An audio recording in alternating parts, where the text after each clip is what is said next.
All right, let's do a share screen here, and there we go. Okay. All right. Why is this not doing what I wanted to do? Okay. So today we are talking about the Lindisfarne Gospels in the book of Kells. And if y'all will give me 10 seconds, I can actually go get a book or two that will help to sort of get us as we go along this. 2 seconds.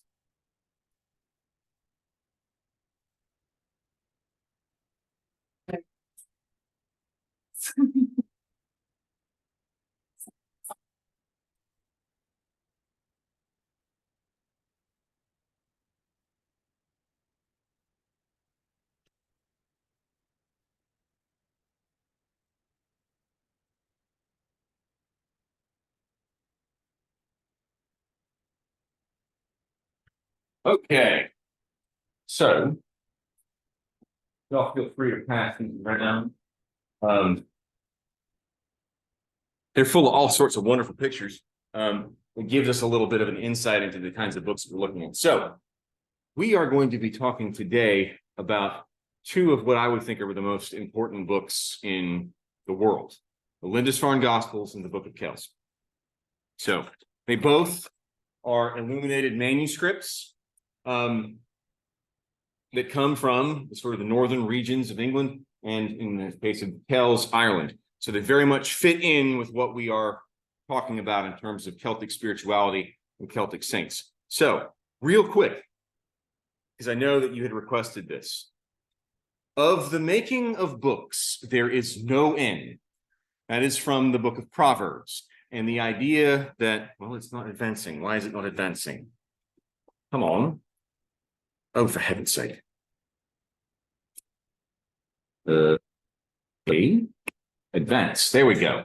So this is the St. Cuthbert Gospel. We had talked a little bit last time about the importance of St. John and St. John's Gospel in Cuthbert's life, hence the appearance of this handheld gospel book that was found in St. Cuthbert's coffin. Dates to about the early 8th century, and it's a beautiful example of why manuscript writing or manuscript copying was such a big deal. Earliest surviving European book that we have, which is pretty neat. It has this, it's an intact leather binding. And if you think about this, so you can actually see the quality of the picture is not that great, but you can see the leather binding. That's the original binding of that book. So that's early 8th century. So 700s roundabouts. So you can see that the level of artistry and skill that went into the making of this book is quite advanced, at least from modern conceptions of what book making is like. But this, I think, gives us a little bit of a clue about the importance of making books.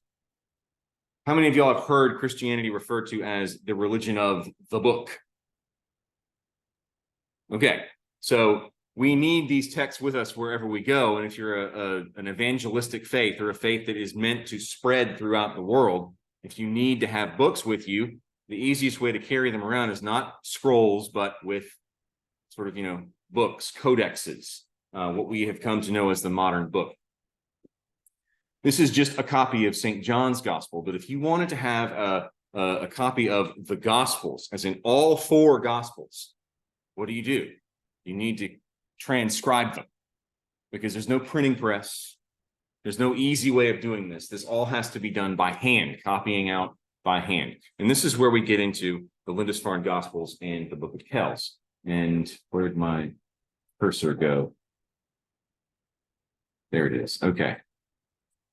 So let's start off with the Lindisfarne Gospels, because they're a little earlier. This is just a very briefly some kind of details about what the Lindisfarne Gospels are. We actually know a pretty good amount of information about the details that went into making the Lindisfarne Gospels. A lot of ancient texts, ancient manuscripts, were clueless about when they were written precisely. and it's hard to come to within about a 5-year window of when things were specifically written. With the Lindisfarne Gospels, we're fairly certain written between 715 and 720, thereabouts. Took about 5 years. We also fairly certain it was written by one person, which is insane. Once you start to get into the kind of the details of what is in this collection of gospel books, the fact that one person could have done all of this is absolutely mind-boggling. I'll get to that. All the illustration, all of the calligraphy, everything, every single ink piece in this work was by one person, which again, we'll get into the sort of the amazing possibility that anyway. So it took him 5 years, which again, when you stop to think about it, we'll get a little into this in a little second. It's astounding that he was able to complete this work, although it's not exactly complete. Yes. So it's dedicated to Saint Cuthbert.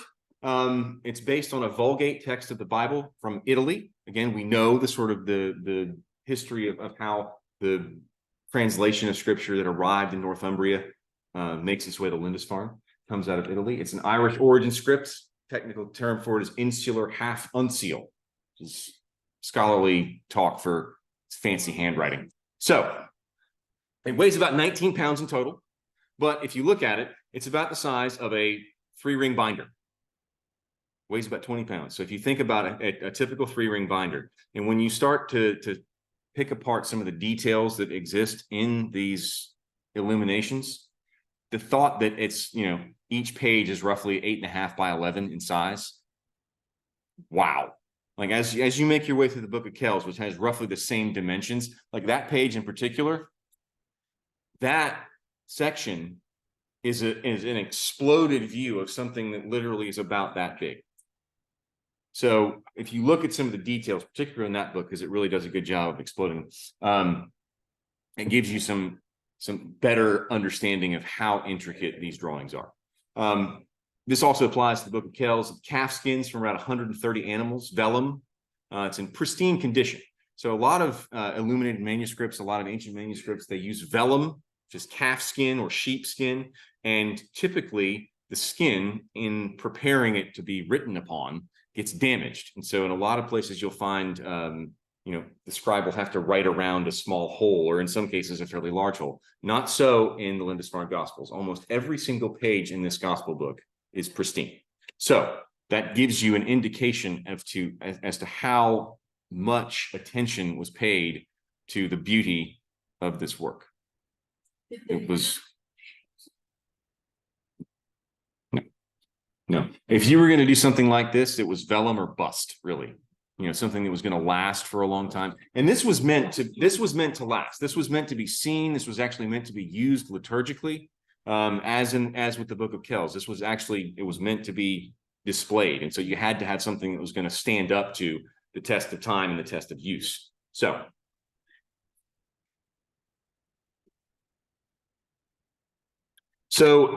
I should have included a picture of this. So if you're a scribe, you have an ink.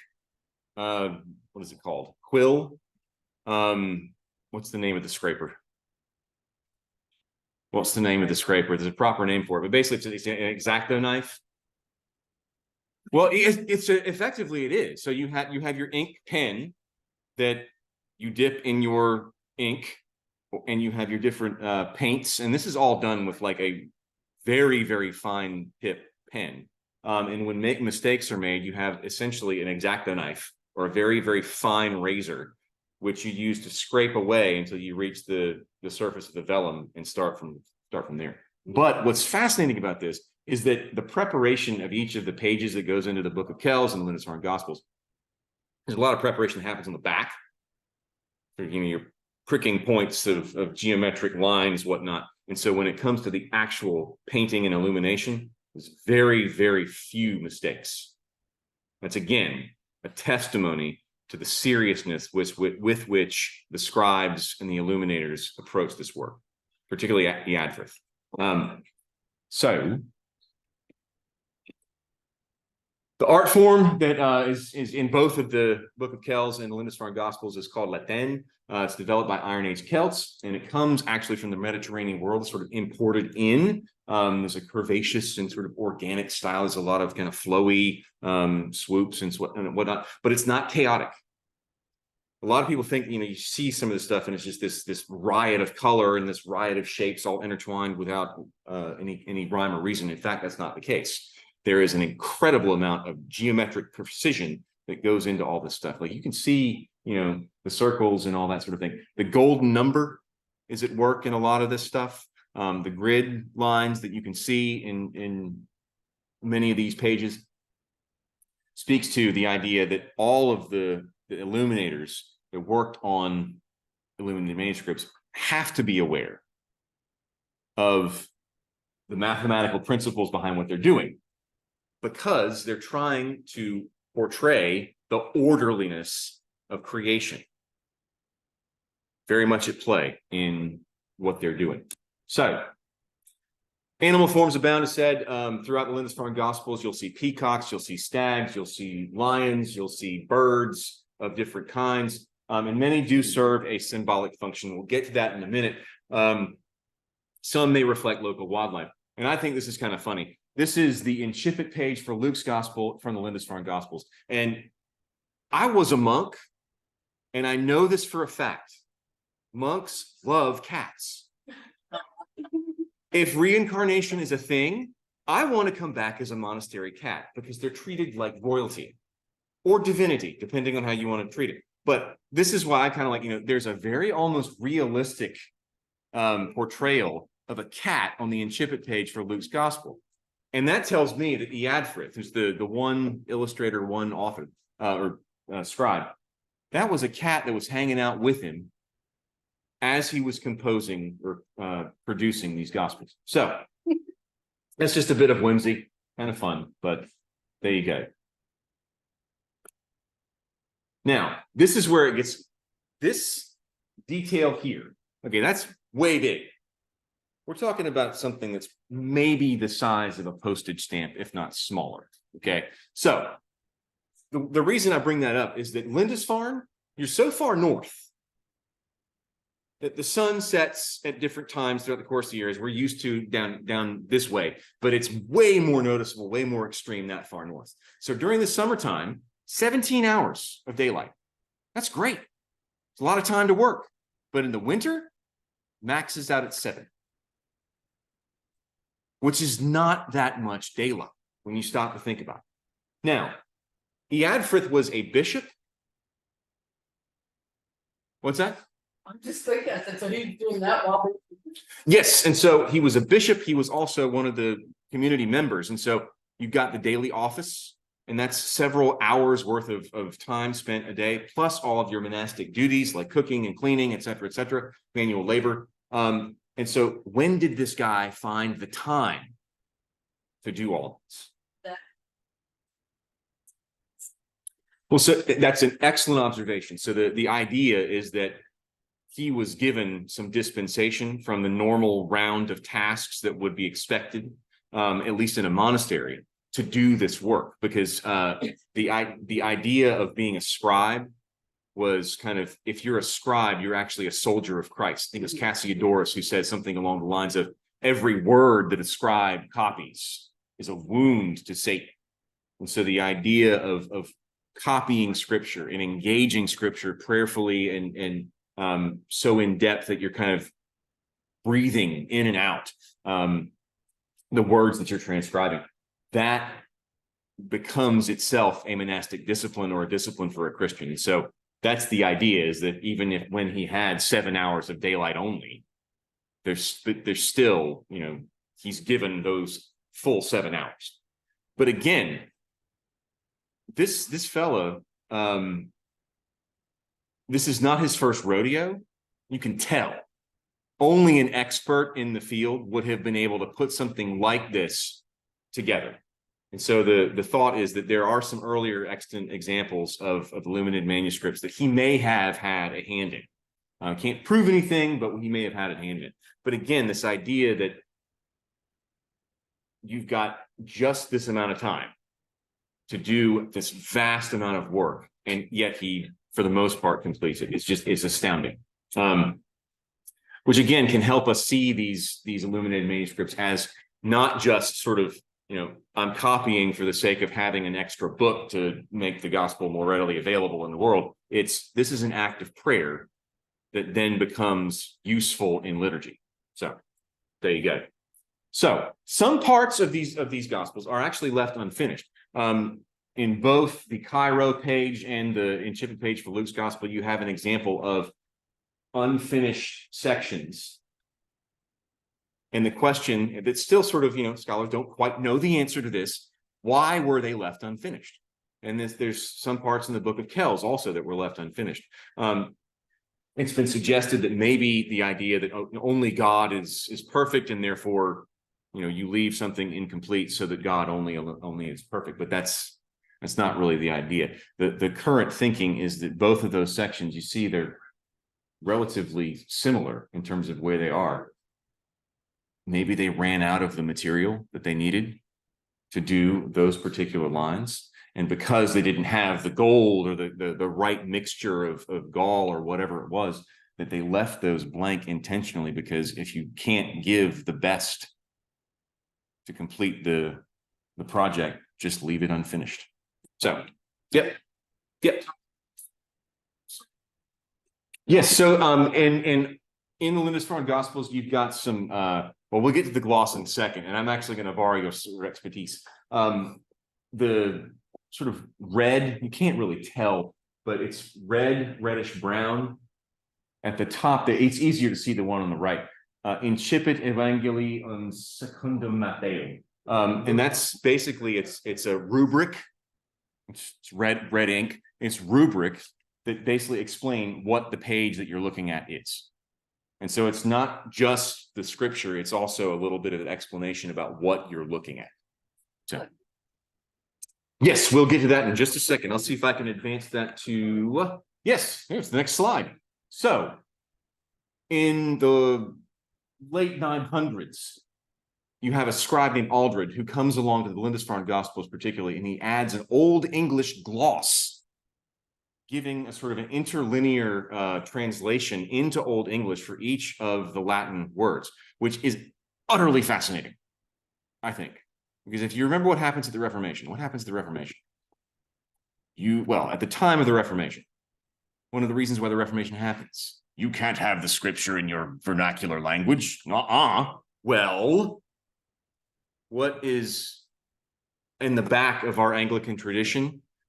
A desire to have scripture presented in the language that people actually use. So, you can barely see it. I don't know if y'all going to be able to pick this one up, but if you look at this word, angelus, angel.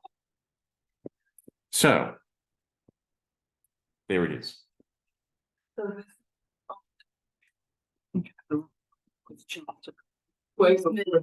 this is way before that. Yes. This is like 970.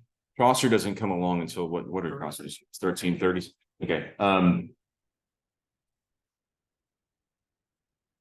Yes. Mm-hmm. Okay. So, yep.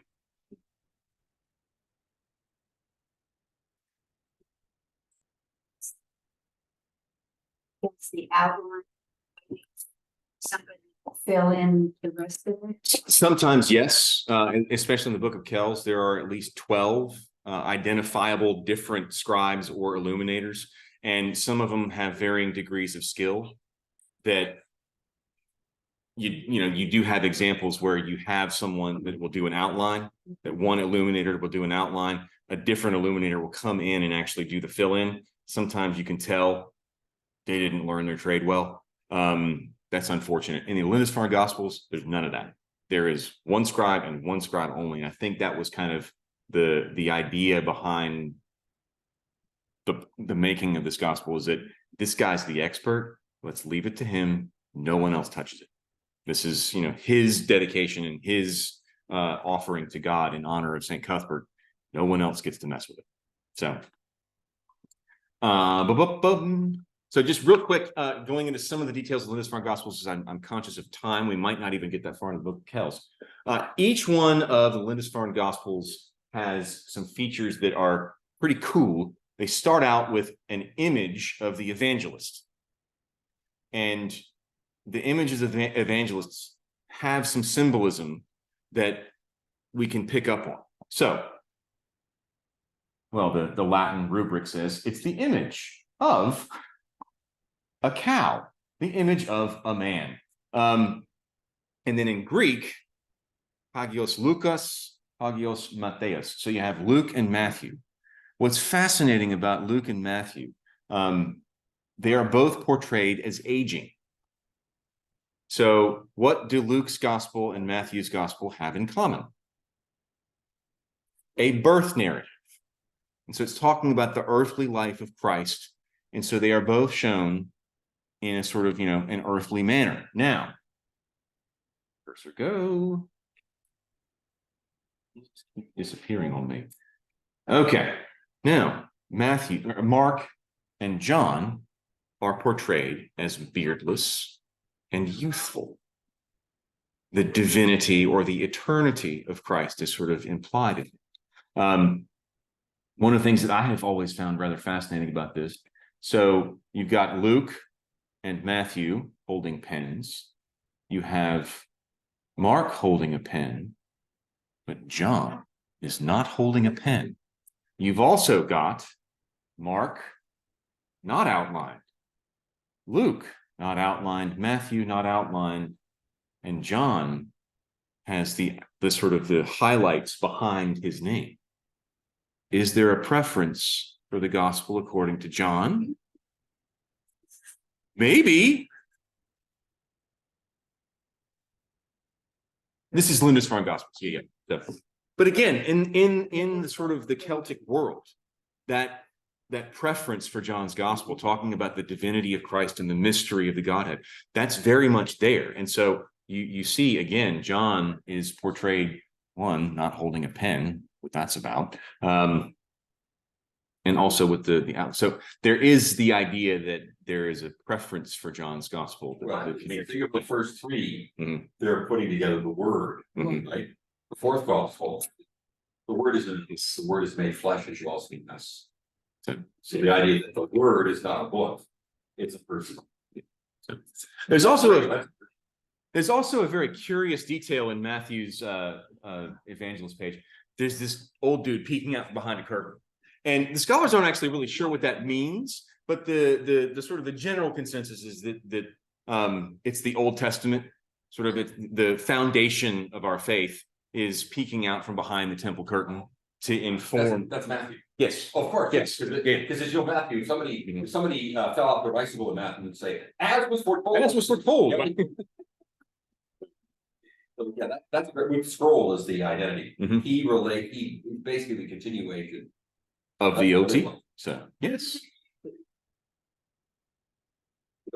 So each of the evangelists is represented typically by a symbol. So in Luke's case, it's an ox. In Matthew's case, it's an angel.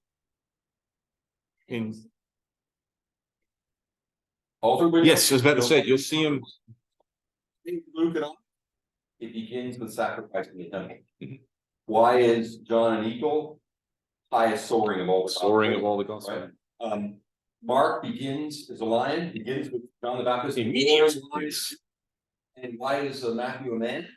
Begins with genealogy. Born of beget. So there's a reason. But if you go to the front, just right, the window, see it in the book of Revelation. And then if you go around the evangelists in the tower, glass, the four evangelists, go over to the cross, the Celtic cross, four evangelists, they're everywhere. So, and if you're looking for examples in the church, there are kneelers. We actually, I couldn't find the fourth picture, but anyway, it's all good. But we do have those evangelist pages are on kneelers. And they're from the Lindisfarne. They're from the Lindisfarne Gospels. So there's your scavenger hunt activity for the day. Now, this is just a quick look. Each one of the Gospels in the Lindisfarne Gospels has this evangelist page, and then it has a carpet page and then what's called an incipit page, or the beginning page. And it's kind of difficult in some cases to sort of point out what is being spelled out. So I'll try to walk through this. So that's the I, and then it also leads into an N, and then a P. So in principio erat verbum. In the beginning was the word, and verbum erat was apud Dominus. So was with God. So each one of the Gospels has this page that kicks things off, and it's a riot of color, and all of these, animal shapes are in there. We talked a little bit ago about the cat. That's just an example of the one from John. This is the one from Luke, again, with the unfinished detail in the middle there. And the longer you stare at these things, the more you begin to understand how absolutely amazing some of the detail really is.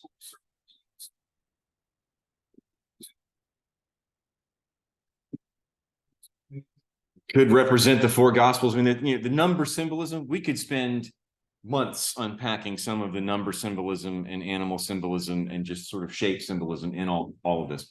Like I'm fairly sure that each one of the blue lozenges with the white center means something that we could go down that road. And the farther you go, the more appreciation you have for the prayerfulness that goes into each one of these illuminations. So very quickly, because I know we're running short on time, the Book of Kells. It was produced around the beginning of 800 in a monastic scriptorium. We do not know where. It winds up in Kells, but it could have been produced on Iona. It could have been produced at some other Iona house. As I said before, there are at least 12 scribes. It is associated with Saint Columba, who is one of the patron saints of Ireland. He's the founder of the monastic house on Iona. It's in an insular majuscule script. It's got 680 pages. It's got a little bit more stuff in it than the Lindisfarne Gospels does. We'll get to that in just a second. But one of the things the Lindisfarne Gospels does not have are special pages illustrating scenes from the life of Christ. Look through that book. We can find quite a few of them. I'll talk about them momentarily. It has been damaged over the years, unfortunately, and that's really what the shame about a lot of these illuminated manuscripts are. The vagaries of life and war and movement mean that we don't have a lot of great examples of what was produced. The fact that the Lindisfarne Gospel survived is almost itself a miracle. The fact that the Book of Kells survived without too much damage is almost a miracle. It's currently housed at Trinity College Dublin, although I believe that they're getting ready to do some work there, so it'll go out of circulation for a while. But if you're going to Ireland anytime soon, go to Trinity College. It's well worth looking at. I've never seen it. So one of the things that scholars kind of find fascinating about the Lindisfarne Gospel is there's almost no point at which it gives away any secular controversy. Not so in the Book of Kells. So remember how we've been talking about Easter, the Easter controversy, and sort of the conflict between the Celtic world and the Roman world? There is a hint. There is a hint. It's not out there, but there is a hint of controversy in the Book of Kells about Easter and the sort of Celtic versus Roman observances. So in the Book of Kells, Peter is shown representing Rome, and he's shown in a sort of negative light. Now, the hair. In the symbolism of the illuminated manuscript world, a rabbit, be very, very quiet. A hare, you see, ears, long, strong feet, represents timidity, represents cowardliness. Now, in that particular image showing Saint Peter, this is, and I can't remember the exact section, but this is Peter's denial of Jesus. So talking about, you will deny me 3 times, the cock will crow. That lettering starts off the line where Peter goes out and he denies Jesus. It's the beginning of Jesus' denials. And so the rabbit is basically showing Peter as a coward. Now, that's not the only example of Peter being associated with a bunny. In this particular section here, what you've got is a wabbit, and that it's not a pet. There's a reason why I put that one in there. So that line right there comes from a section where Peter is expressing some doubts about following Jesus.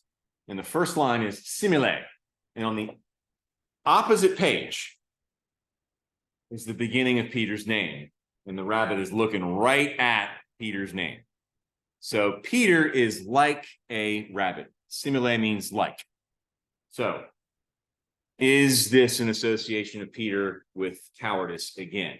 If that's the case, then you could make the argument the book of Kells is still kind of, they're still sore about the whole Roman Celtic thing. But I'll leave that to you. It might not be the case. Anyway, one other example of how you might get this sort of indicator of Celtic versus Roman stuff. We don't have all 4 pages of 4 evangelist pages from the book of Kells. We do have Matthew and we do have John. So Matthew, look at his halo.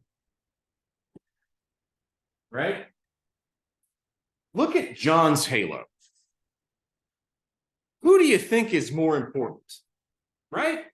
So John has the sort of, grander halo. He's also depicted with a quill. Not depicted with a quill in the Lindisfarne Gospels. Anyway, so what do we make of this? One other thing to bring up about the image of John right here. This is in the 20s, 30s. Some Yahoo got a hold of the book of Kells and decided he wanted to help rebind it and restore it, and sliced off a good portion of the outer edge of a lot of pages. And John's evangelist page bears some marks of this, so you can kind of see it. We don't quite know what that was up there. The thought is that it's an image of Jesus, because you can see arm, hand, feet, sort of forming a cross. But this restorer sliced them off. So, yes, don't ever take an X-Acto knife to an illuminated manuscript. Anyway, and that happens in a lot of different places. You can see sort of some of the edging is torn off of what? No, stop. What is going on? Why is it not helping me? There we go. Okay. There are Eucharistic motifs throughout the book of Kells, and like you can spend 2 seconds on any page that has any kind of illumination, and chances are you're going to find a shape that looks like that. That is a chalice. And so if we are ever in doubt that the ancient Christians of the north of England and Ireland didn't have a Eucharistic devotion, proves they did. It proves they did. They also might have had some rodent problems, because the cat is chasing a mouse that is running off with a host. And that's not the only example of that happening. So you've also got mice trying to get a host and cats going, no, no, no, no. See, this is why monks love cats. There it is.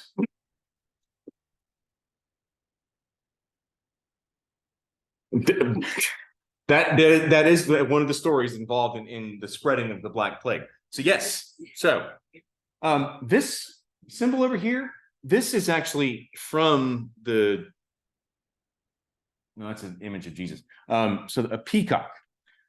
A peacock is a sort of symbol of Christ. You can see that sort of the white ball in the middle, the cross on it. That's actually a Eucharistic host. So anytime you see a peacock in the Lindisfarne Gospels or the Book of Kells, it is meant to represent Christ. It's kind of fascinating how it came to represent Christ. Peacocks had the reputation of not decaying when they'd been killed. There's a wonderful little sort of vignette story about St. Augustine, who, he got this report that, peacocks don't actually decay. Like, that's nonsense. You know, that's their flesh doesn't putrefy. And then he does an experiment. I'm not sure what the sort of climate in the north of Africa was, but he reports that, you know, he ate some peacock and left a little bit out, and it was like it didn't go bad. It just got a little desiccated, but it didn't go bad. Now you can actually perform this experiment yourself with a McDonald's cheeseburger. Exactly. So the idea that a peacock represents Jesus is very much at work in the Lindisfarne. It is a chalice, exactly. No, and that you see the grapes that are sort of flowering out of that chalice. A lot of times you see a chalice image in the book of Kells, it's this flowering thing that's got grapes and vines all over it. And it's very much tied in to the imagery of the Eucharist, that Christ gives himself to us in the Eucharist. So, okay. Again, I mentioned the scenes from the life of Christ. This is the nativity scene. Right? It kind of looks like a marionette. You know, it's a little strange, but that's all right. A lot of this is kind of, overly stylized. But again, one of the things that symbolizes Christ, apart from peacocks, lions are also a very large feature of these Gospels. You see, whenever a lion sort of begins a section of a page or a section of a sentence, usually it's either Jesus speaking or it's directly about who Jesus is. So in this scene itself, one of the cool things, you'll see repeated motifs. The stars that are being held up by, this is the Star of Bethlehem, these flagellums that the angels are holding.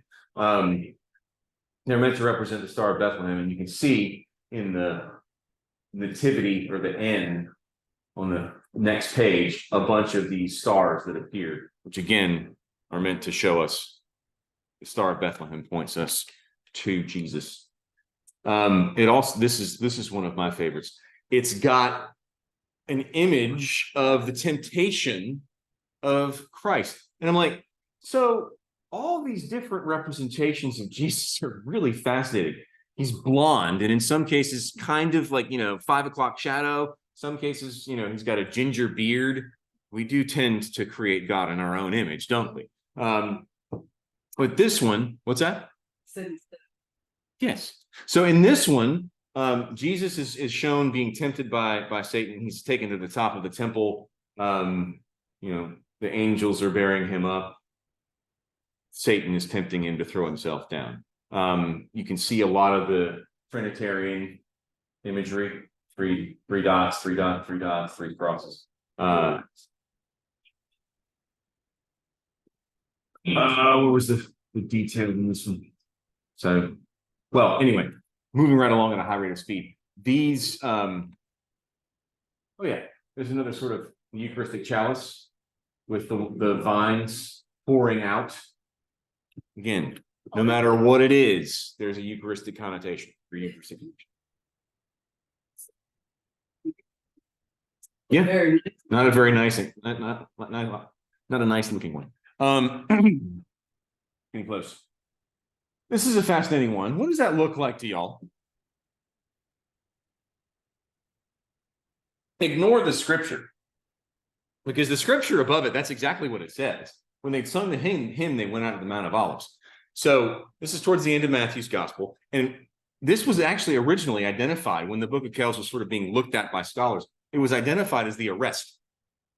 And it looks like he's being arrested. So what's going on? Because typically, whenever you have soldiers sort of mentioned, you will see characters who have spears or swords or whatever.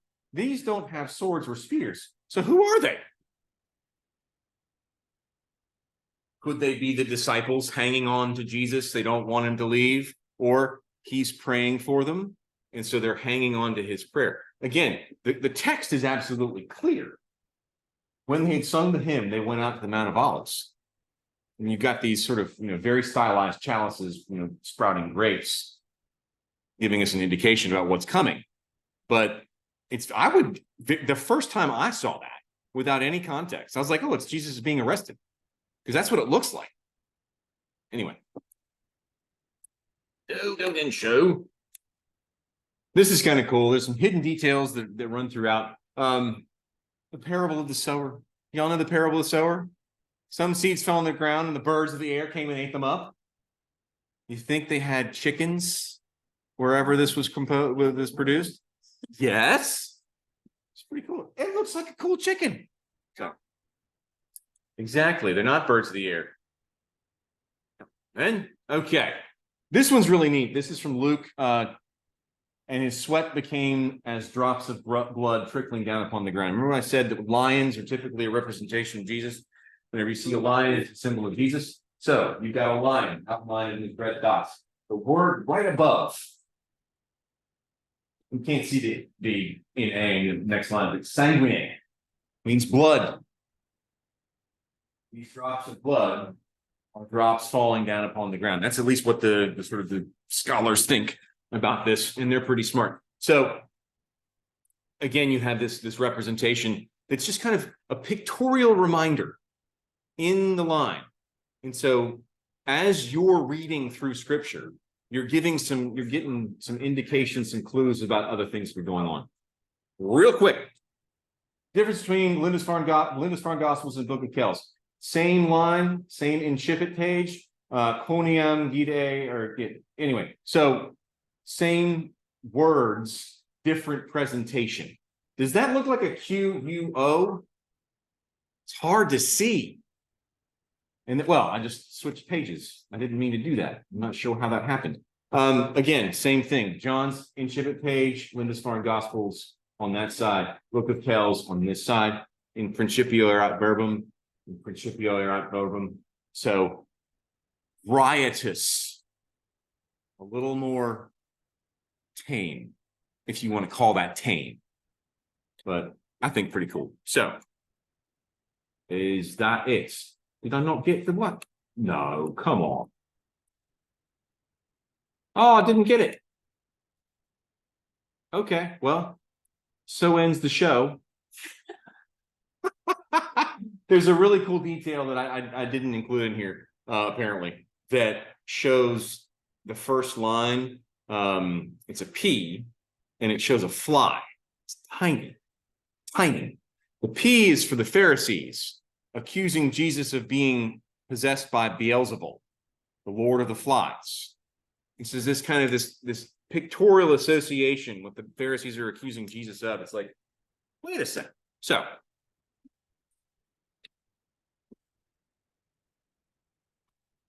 absolutely.